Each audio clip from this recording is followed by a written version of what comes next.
welcome. Abibi Fodier, welcome. Carol, Kassan, Kale, wherever you are across the globe. Greetings to all my international African family. My name is Brother Oloboyega Takumbo. Others know me as Siraj Odukunle. And I'm here today with my co-host ERA. And we are hosting another episode of Black Trauma Uncensored, episode 5. We're still going. Episode 5, and we're still going. So, it's a blessing to do this with my host ERA. This is as so we this was needed. It came this podcast initiative came to me as a calling, and I'm just grateful to be here. So yes, today we have a great show ahead of us. We are going to touch on male youth development. We've got a guest in the podcast building, Brother Sean Bay trainer, who we're going to introduce within the next 7 minutes. So, what we're going to do right now is we're just going to, start off by just delving a bit into the subject matter and just greeting you. But before we do that, I'm going to let ERA speak, and then we're going to do our check-in. Akwaba, Kabo. Welcome, African family. It feels good to be present with you all again on a Thursday evening. And I'm looking forward to our conversation, especially since I am a mother of male youth, right? Directly. A mother from the womb, but then I also have male youth of whom I am a mother from the heart. So I have a responsibility not only to our daughters, but our sons, because as an African woman, we are responsible for life. We are the mothers of civilization. So I'm looking forward to this conversation, this build, this grounding, and what it is that we are experiencing, what we have endured, and the next steps that we should take to continue to build, to heal, to advance ourselves, the values that we need to instill within our youth, and to be more specific, our male youth.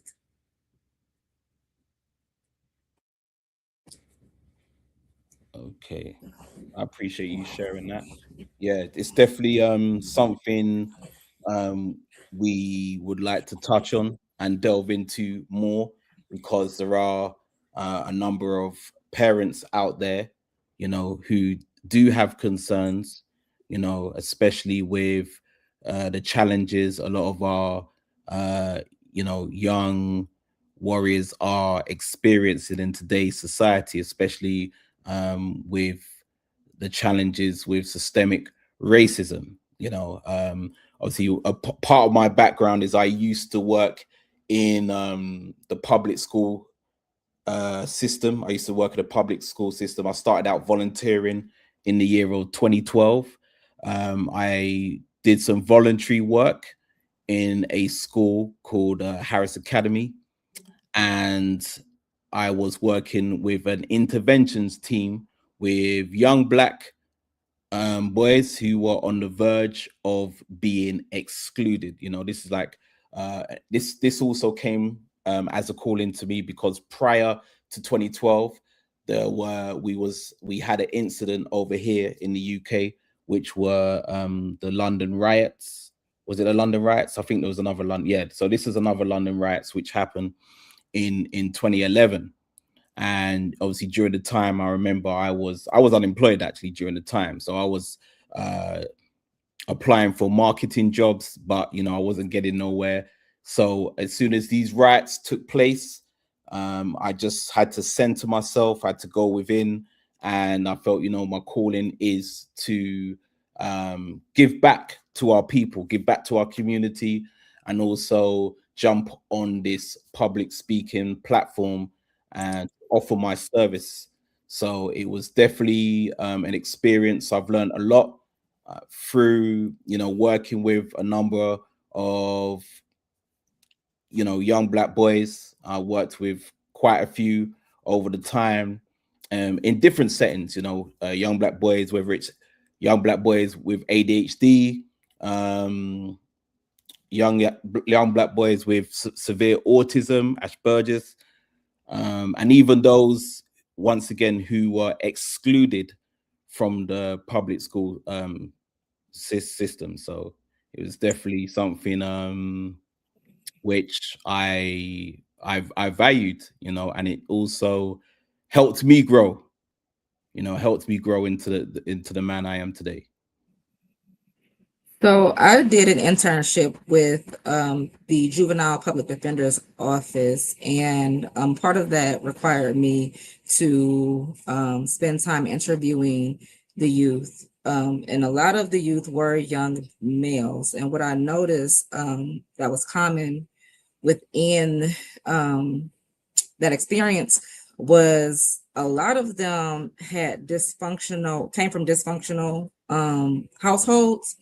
And the common thread was the mother would often choose their lifestyle and men over the youth, which would cause them to, I don't want to say rebel, but they felt displaced.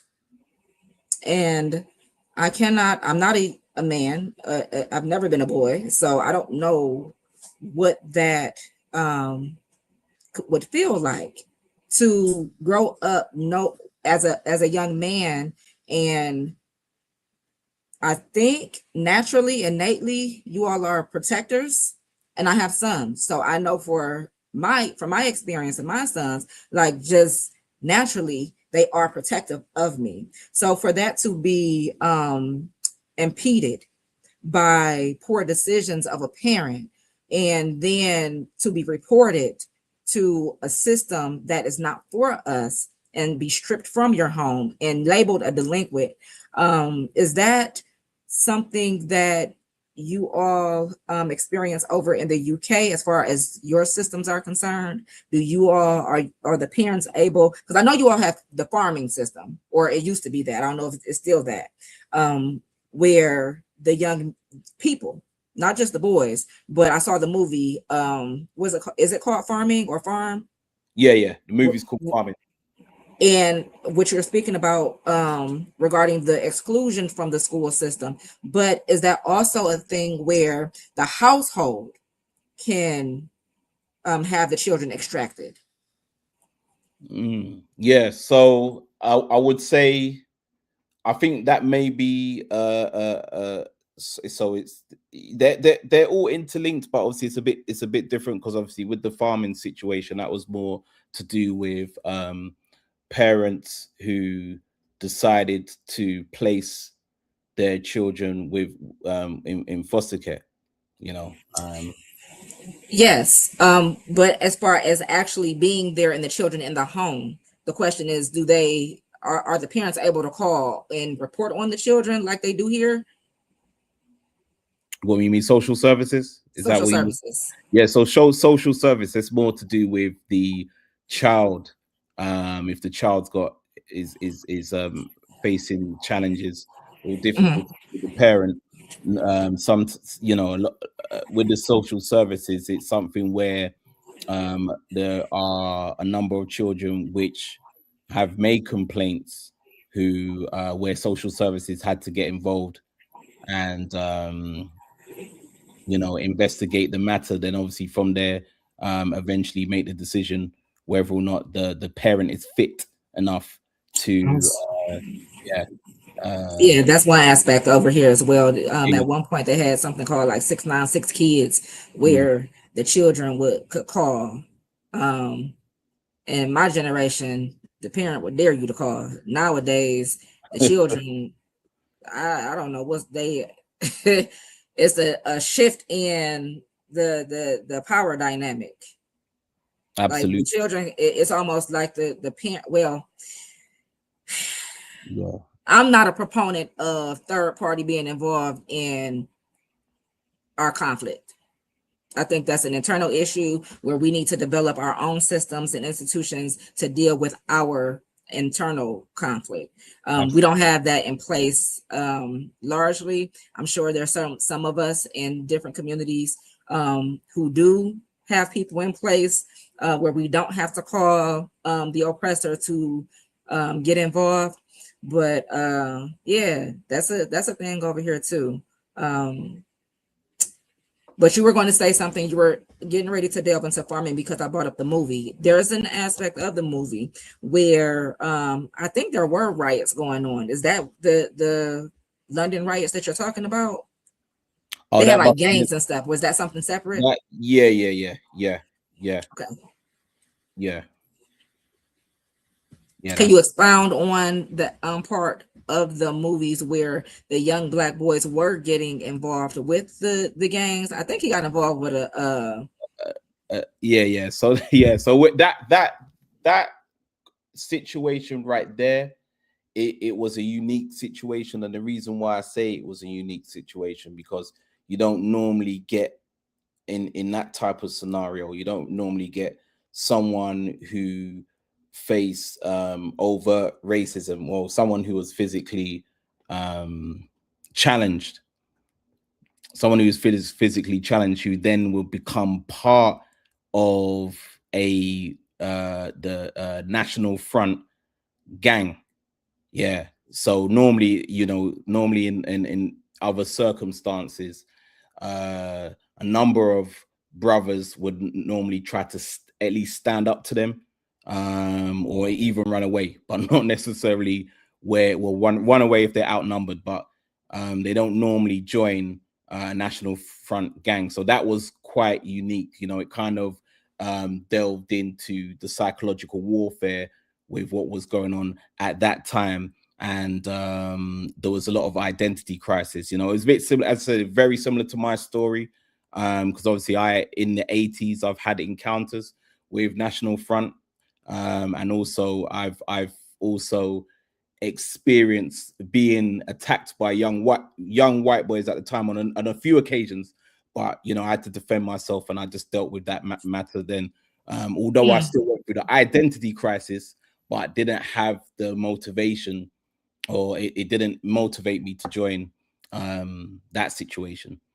And I can imagine when it comes to farming, that identity is a real issue because you are no longer in the household and surrounded by people who look like you, and therefore you're not likely to have the imagery and in the build of self-confidence that is necessary for an African young man, right?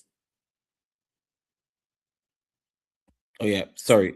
Yeah, of course. So, but that's definitely something I'm going to expand upon as I've got my presentation coming up, the unpopular truth behind the black man's abuse, starting next week Sunday on the 24th at the Backy Club in Brooklyn. So that is definitely something for the brothers and sisters who are tuning in now, who could attend to find out more about this event, because this event is gonna blow your mind, and it's definitely gonna be very educational very educational when it comes to how our people are oppressed and who's experienced traumas in different parts of the diaspora.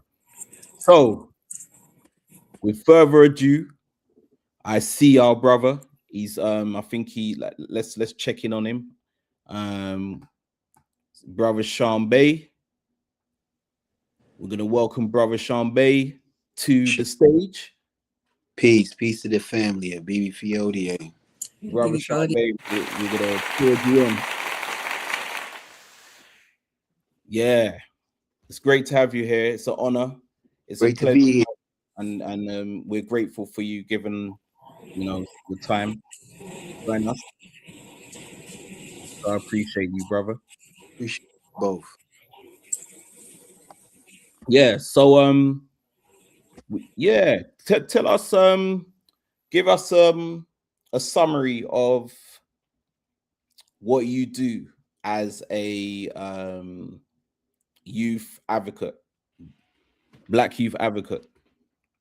Absolutely, right. So, peace to the families, Brother Shambe. I am a youth development specialist here in the great city of Newark, New Jersey.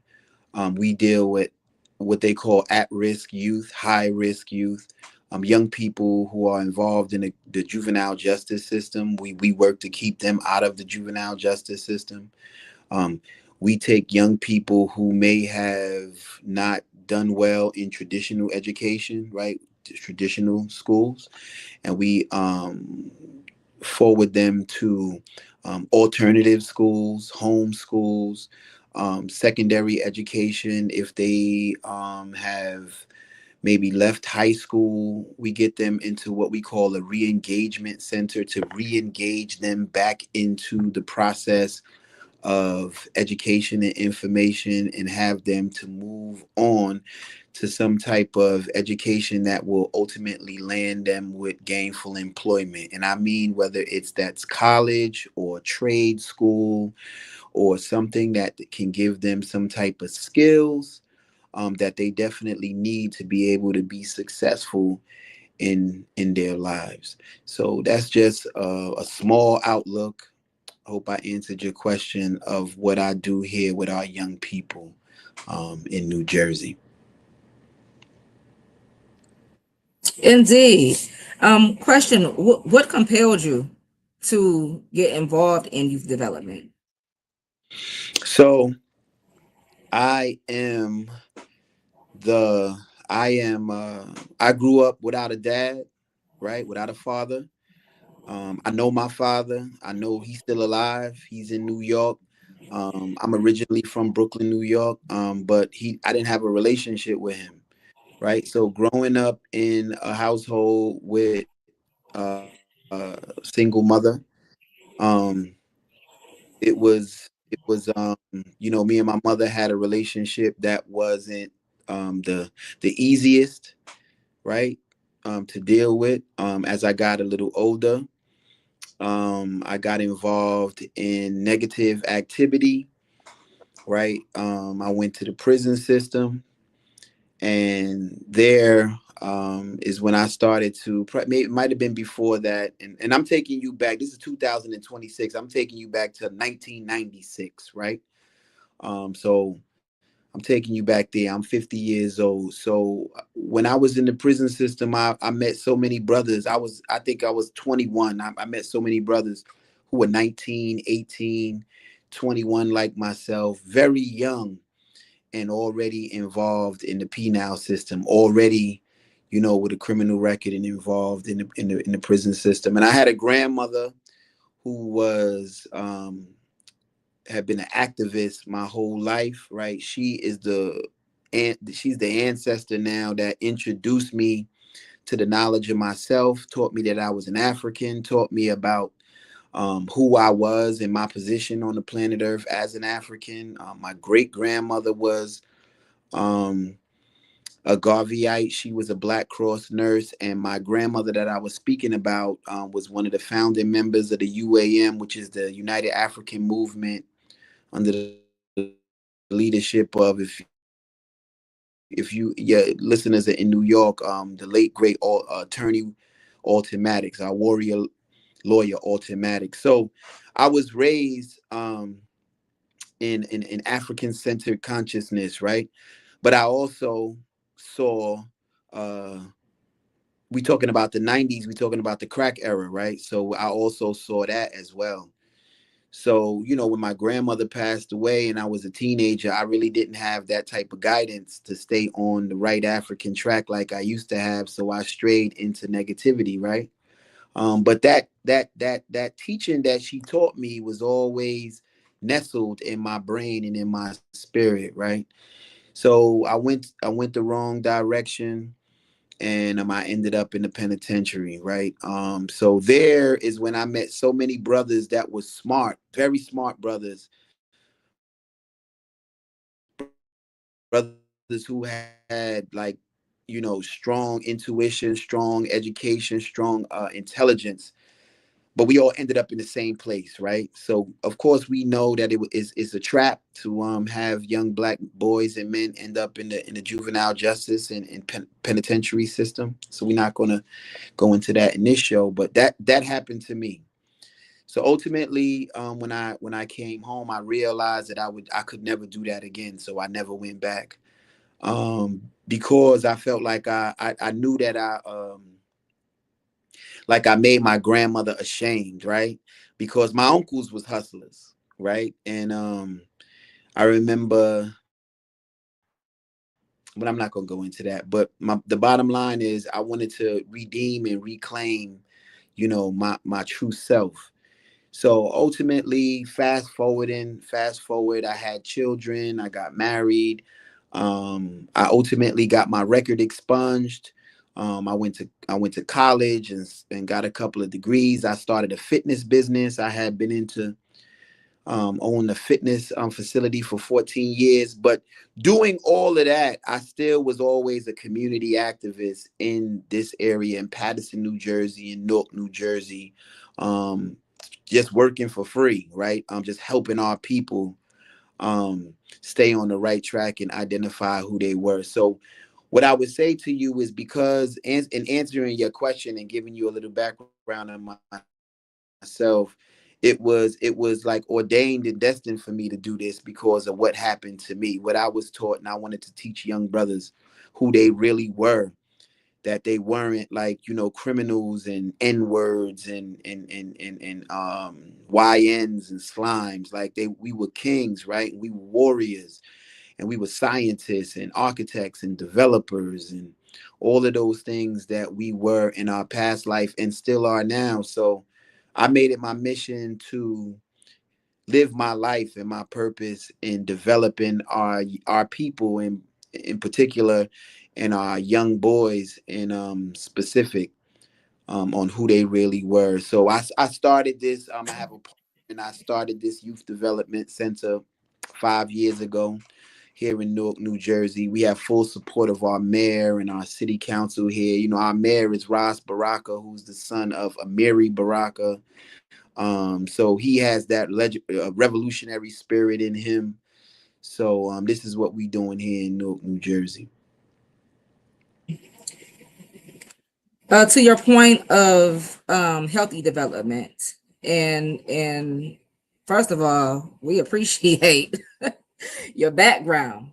Mhm. As you've been through the trenches, Right, okay? right. So you definitely battle tested. What are the prevalent challenges that you see today that our male youth face as you work with them? And is that too far? Is there a difference, that much of a difference between 96 and now?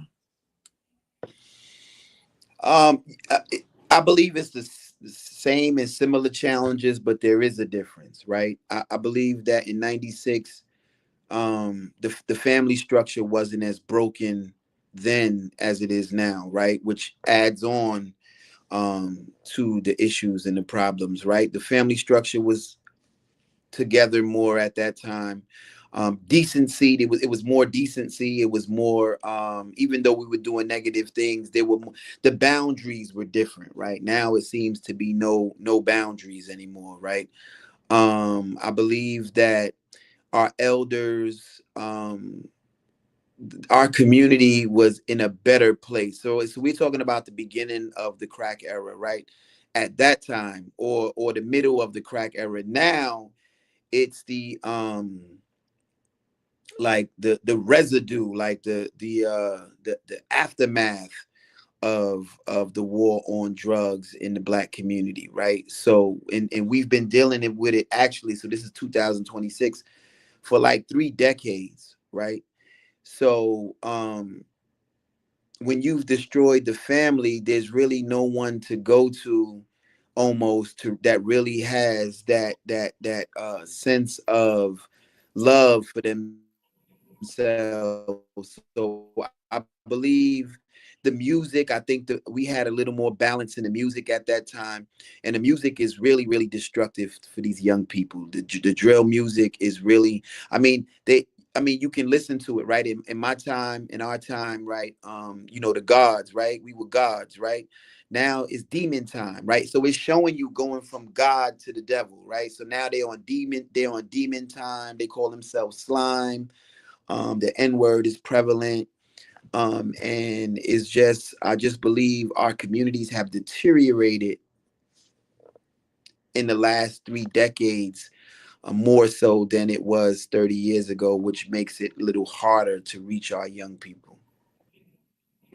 Do you find, you spoke about identity? When you are engaging our male youth today, do you have an opportunity to delve into identity, ideology, values, character, family building?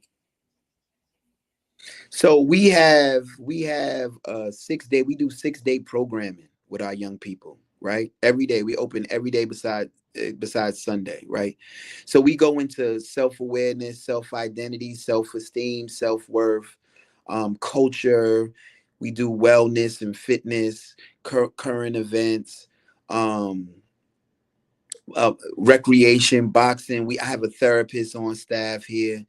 So one of the foundation modalities that we use is absolutely identity, right? Because it's no matter what the time is, the principles are the same, right? If you don't have the knowledge of yourself and you don't know where you came from, you'll never know where you're going, right? So no matter what amount of money you have, what education, what degrees, the Bible says a fool and his money shall part, right? And that fool that we're talking about is, the lack of the knowledge itself. So that is the foundation of what we do here.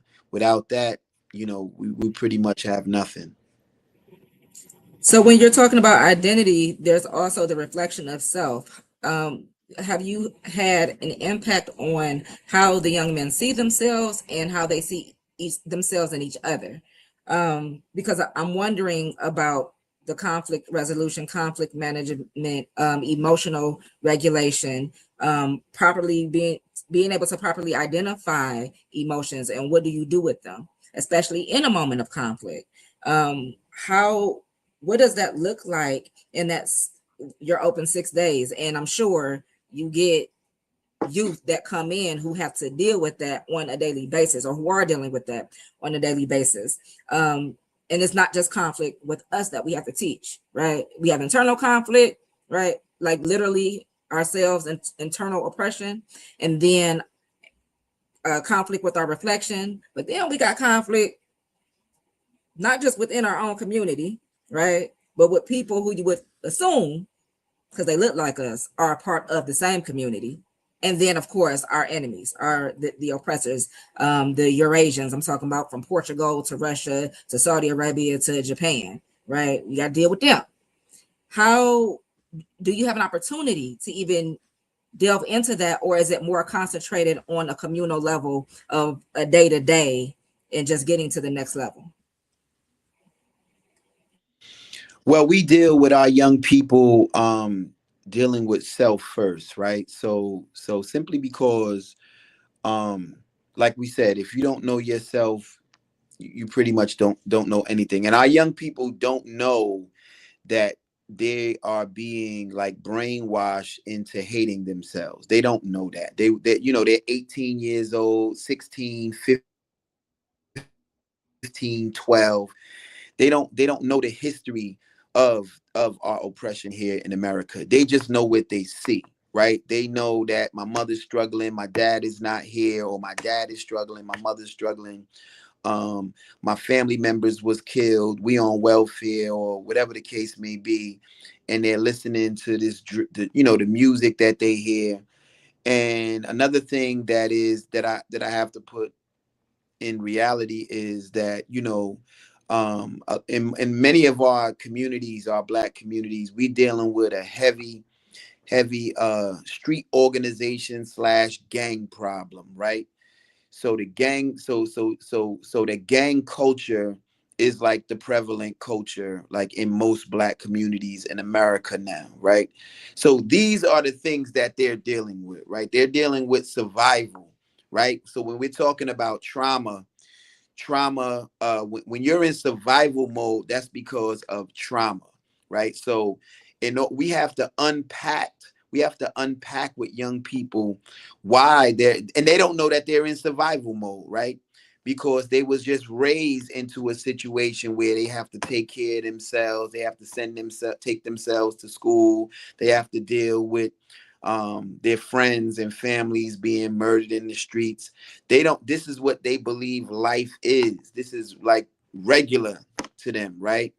So but it's not regular, right? It's not normal behavior, but they have become desensitized to believe that this is regular behavior. So oftentimes, before we can even deal with the overall oppressor of our people, we have to deal with the indoctrinated mentality of that came from our oppressor, but they don't know yet that it came from our oppressor, of how they are trained to oppress themselves, right? So those are some of those are the foundations of what we deal with when we deal with our young people.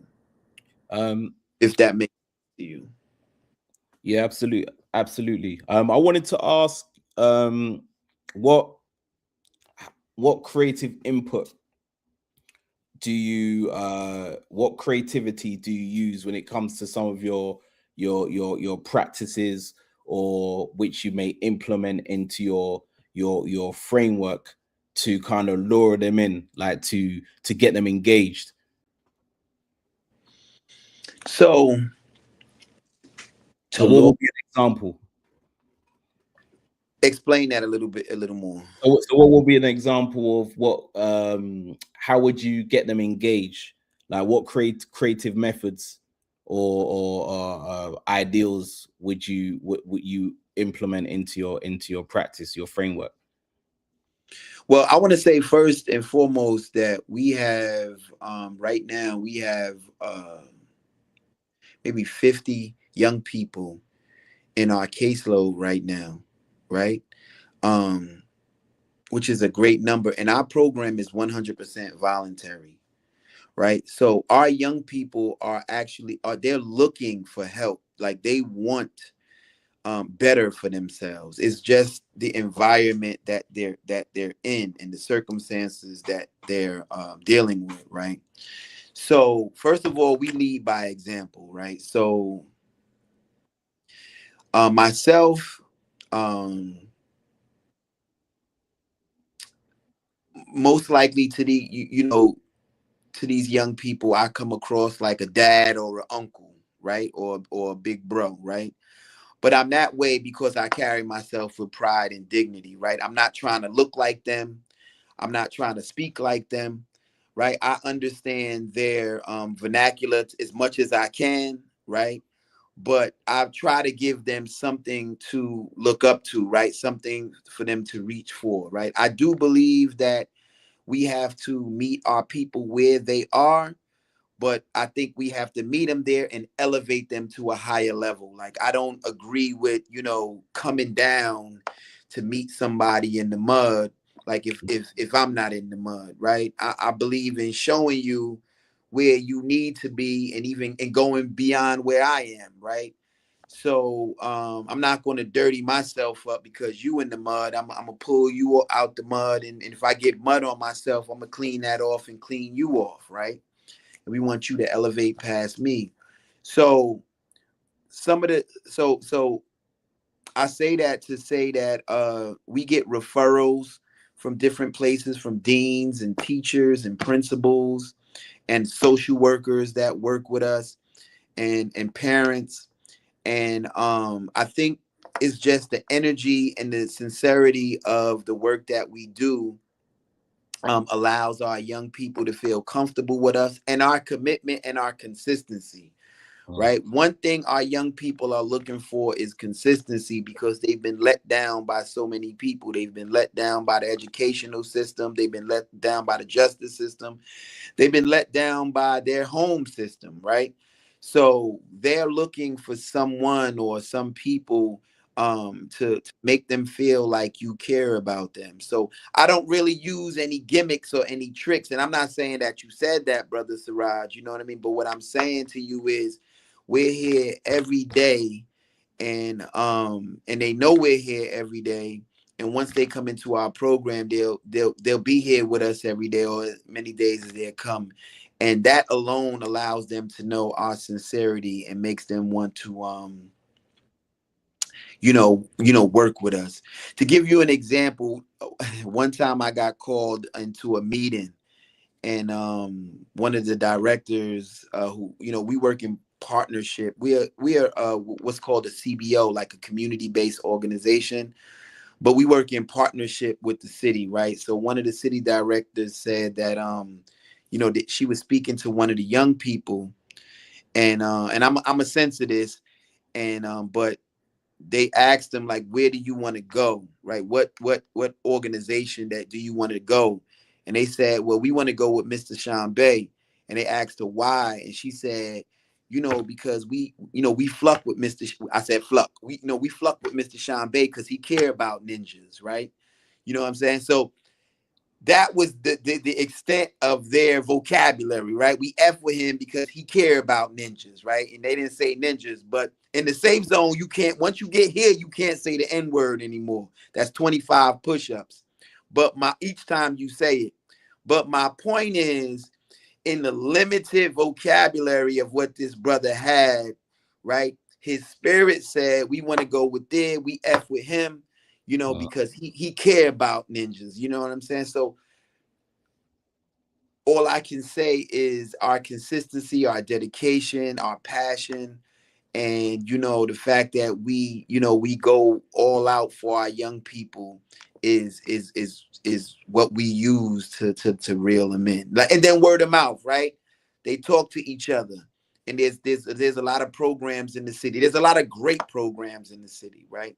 But then I guess there's some that's not so great. So we get referred to not only by adults, but the young people always want to come to the safe zone, and I just think it's because of our commitment to them. Yeah. Your question. Yeah, I think one thing I appreciate is I actually had the privilege to kind of experience that I think it was now last October. Yes. When I hosted the event, yeah, and seeing a number of young gentlemen, just coming out, just soaking up the unpopular truth behind the Black Man's Abuse presentation. I thought that was amazing. I didn't even expect to see the amount of young brothers what came out. We'll bring them out. Yeah, and also we bring out even more young people. We're going to get a bigger spot, and we're going to bring out even more young people. I appreciate you, my brother. And also one thing I do appreciate is another thing I appreciate as well is the dynamic with like other brothers who came out who have their own initiatives going on, and I saw that unification. To me, was so elevating, just seeing a number of brothers in the room, who work alongside you or are in partnership with you, right.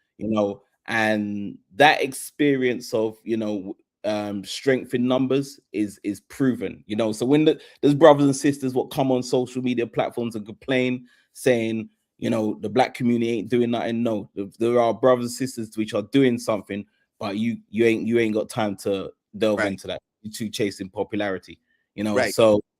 So I appreciated that experience, because I've been coming out to the States for like almost 12 years, and now just seeing that just in Jersey, because I ain't seen that anywhere. Just like, I'm not saying that doesn't happen in other states, but it's almost like you got like Newark on lock. Well, let say this. Let me say this to you, right? So what we do is called CVI, right? Is community violence intervention. And community violence intervention is a field that's actually all over the country, right? But our Mayor Baraka in the city of Newark is pretty much like the leaders in we would say like the trailblazers in violence intervention in the United States, right? So now you have some other states that are, or other cities that have taken our model here in Newark, which is, it's called the Newark model, and have done some great things in those cities. But Mayor Baraka pretty much like is the one that like spearheaded this work in the United States. I would say he didn't start it, but I believe like we kind of took the blue or created the blueprint that a lot of cities are following, great cities are following. So that's what I would say. So the great work that you see, that you saw and see coming from me, brother, I would say comes from the ancestors. It comes from my dedication and my commitment and our love for our people, but also my ability to be able to do this work.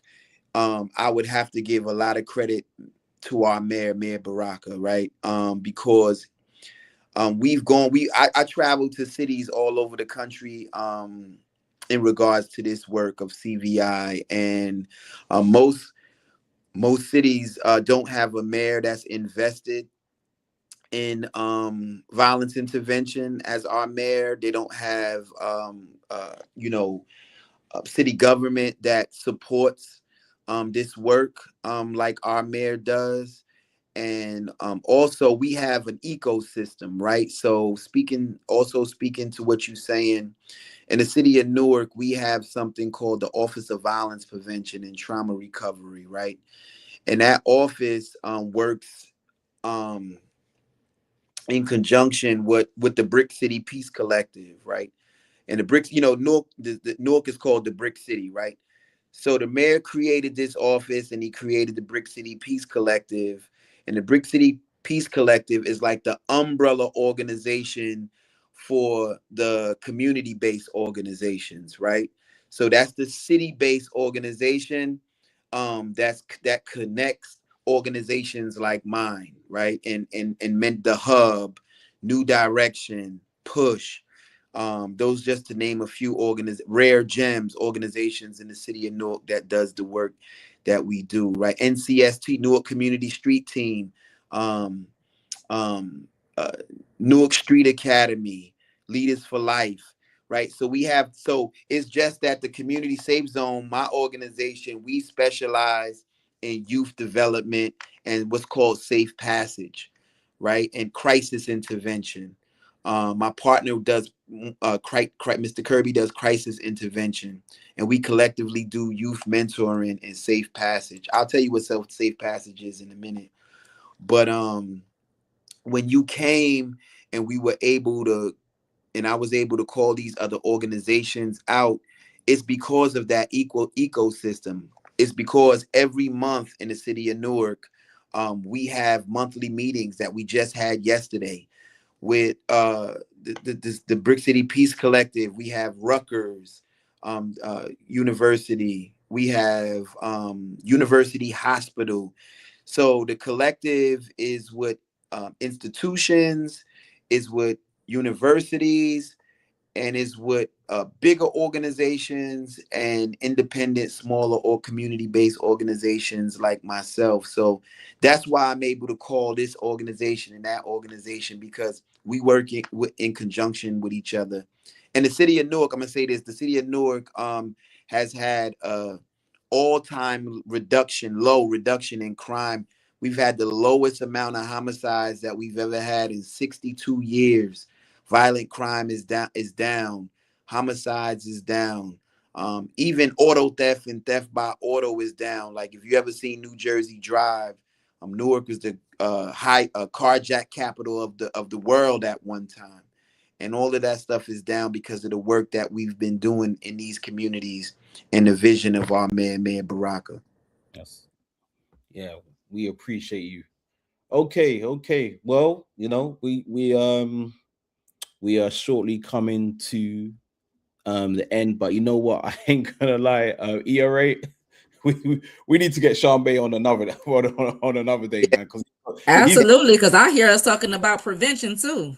yeah, yeah. So we this because this can segue into so many so many different um it's just so many different topics which a number of parents will be grateful to hear, So you let know. me say before we hang up, before you hang up, then. So when we're talking about trauma, right? We're talking about generational trauma. We're talking about Mhm. trauma bonding, Yes. individual trauma. We're talking about violence. Violence. We're talking about trauma. Also leads to violence, right? Mm, Because when you have unresolved trauma with these young brothers and sisters, when you have unresolved trauma, two things happen, right? You either implode or you explode, right? And imploding is when you see all the mental health issues that our people have now, right? It's because of the trauma. One of the reasons is because of the trauma, right? And the exploding is when you see the crime and violence that are going on in our community, right? It either goes within or it goes outward, and then a lot of times both things occur, right? So we're talking about dealing with trauma, and we're talking about violence. We're talking about violence. We're talking about community violence. We're talking about domestic violence. We're talking about a gang violence, right? We're talking about sexual violence, right? And we're talking about violence against each ourselves, right? mm, Emotional violence, right? So we attack all of those areas, or we deal with all. We want to highlight all of those areas because a lot of times our people think it's just simple, right? Something wrong with him, and whatever. Put him on some medication, and he'll be good. But our communities are not good. We're trying to heal and get better, but we see every day that our communities are not good, and it's because of what we deal with, especially as African people. Um, we deal with racism the most. We deal with sexism the most. We deal with different traumas like institutional racism, social racism, right? Um, Therapy is becoming a thing for us, but for a long time therapy was something that we frowned upon, so we really didn't heal from these issues. We just passed them on to our children, and our children passed them on to their children. So we're talking about hundreds of years of unresolved trauma, right? And Hundreds. misdiagnosed under mis- according to somebody else's paradigm and not our own. Right. So misdiagnosed. So So, we talking about so you're talking about ADHD and ADD and all of these things that mm, like have been misdiagnosed. So now you're on Ritalin, you're on these medications. Now you got an IEP. So now you got an IEP. And these young people have IEPs. So now their self-esteem is low because now they're classified, all right? Which follows them. Now they're on medications that these mood altering medications that take them out of themselves. So it's like a spiral, brothers and sisters. It's a spiral, and it starts in the foundation with trauma, right? So this topic of trauma in the Black community, trauma with young Black boys, is a very serious topic because it's a topic that's really not focused on. um, a lot of sisters have it's easier and it's more acceptable for Black women to talk about their trauma because of the Eurocentric world that we are raised in, right? So you have healing circles for women, sister circles, sisters with voices, sisters, united for, healing, right? But when it comes to men, men are not encouraged to speak out about their traumas and their hurt and their pain. They say, man up, stop being a sissy, don't be a punk, men don't cry, as if we're not human. And we go within with this trauma, and we just allow it to bottle up and bottle in until, like I said, it implodes or it explodes. So we have to make dealing with trauma more I don't want to say cool, but we have to make it, we have to, what do Has you to be say? We have to acceptable. normalize. We have Mhm. to normalize healing from trauma. We have to normalize identifying trauma and admit that we're suffering from trauma, especially our men, right? So I just wanted to say those things before we got off the line because it's very important and essential when we're dealing with trauma with our young men, young boys. I appreciate you, brother. I appreciate you touching on that. Yeah. Yeah. So yeah, this to me, this was this was a great dialogue, you know, and I appreciate you once again for just sharing your time. I know you got a busy schedule and so forth. Yeah. So we appreciate Yeah. you coming. Yeah. Yeah. So the young brother was here. Sorry, yeah, the young brother was here. Um, and it's a young brother. And let me tell you, let me say this to you, right? Because I'm looking at the time and I see. So in my assessment, in my opinion, 95% of the issues that our young brothers have is because of not having a father in the home or not having an effective or functional father, right? Because some people may have a father in the home, but it's a few things, right? You may have a father in the home that's working all the time, right? Trying to provide for his family, so he's not really there for the emotional and the developmental support for our young people, right?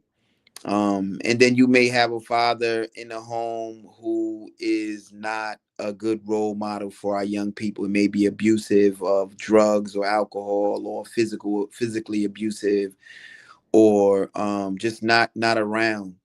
And then you have the brothers who just don't have a father in the home at all.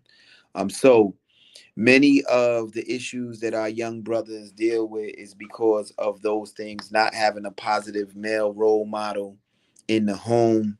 And after a certain age, for many brothers, that woman just can't do for these young brothers what a man can do. So the feminism says to women, not all, some, that you're the mother and the father, which is insane, is absolutely untrue. um that's like me saying I'm my children's father and mother. Like I would never say that. So we have complementary roles, right? So a mother does what she does and a father does what he does, and it causes a balance, right? That my aunt, right? So when you see so many of our young brothers in the street, like you just bump into them and they want to shoot you and they want to harm you. It's two things, right? They don't have the knowledge of self, right? They hate what looks like them because they hate themselves inside, and because many of them have been raised by that one dynamic, that woman, that female dynamic, and these boys are overly emotional, right? They don't know how to deal with their emotions, right? So you bump into them, you say something on social media, and because they haven't developed that logic from the male side, right, they just deal with all of the over emotions from the female side, um, which makes it worse for them because they're males, right? So they're going to deal with that emotion with aggression, right? Whereas the sisters may deal with that emotion with, like, gossip and talking and all of this other stuff, which is okay, because that aggression that the brothers deal with turns into a situation that can change the trajectory of their life for the rest of their life,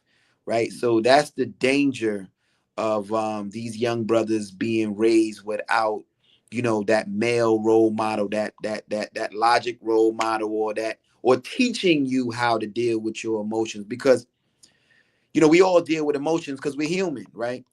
But these brothers don't know how to pretty much deal with their emotions. They don't know how to Yeah.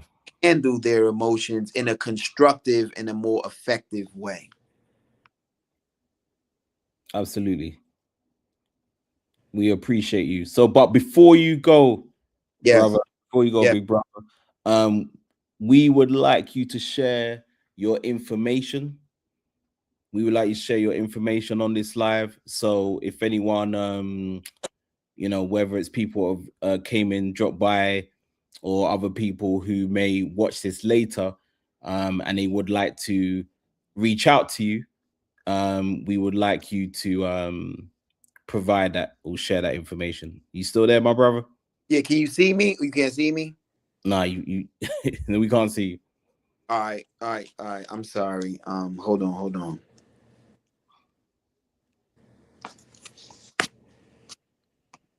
You can see me now. Oh, okay. I'm sorry. All right. Yeah. So you can call me, call my office at 862-902-6905,